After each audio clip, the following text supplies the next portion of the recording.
Kegiatan yang berlangsung pada Minggu siang di halaman Masjid Ar-Rahman di Perumahan Parung, Permata Indah, Tajur Halang, Kabupaten Bogor. Jelang Idul Adha yang dikenal dengan Lebaran Kurban, pengurus DKM Ar-Rahman menggelar pelatihan sembelih hewan kurban menurut syariat Islam secara benar dan halal. Antusias masyarakat dan Dewan Kemakmuran Masjid, kegiatan tersebut diikuti oleh seluruh kalangan hingga peserta asal Bandung turut serta mengikuti dengan serius. Dalam proses pelatihan dipraktikkan langsung oleh tenaga ahli penyembelihan hewan baik secara menumbangkan hewan kurban, persiapan alat serta gerakan penyembelihan hewan secara aturan Islam dan cara penyembelihan tanpa harus menyakiti hewan kurban.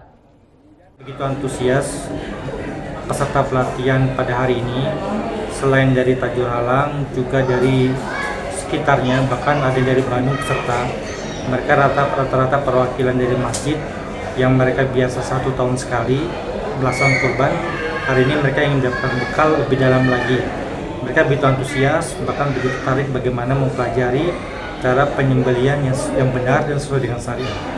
Itu sangat besar sekali. Sebenarnya kita hanya membuka sekitar 50 peserta, sampai hari ini terdaftar hampir 70 peserta yang ikut hadir dalam pelatihan hari ini. Setiap tahun kita akan menyelenggarakan kegiatan ini, walaupun mungkin hari ini di Masjid Ar-Rahman di Tajur Halang ada kemungkinan berikutnya akan berpindah ke beberapa masjid lainnya, sehingga banyak orang yang teredukasi bagaimana penyembelihan yang sesuai dengan syariat, benar dan baik. Dari Tajur Halang, Kabupaten Bogor, Iman Abdurrahman melaporkan.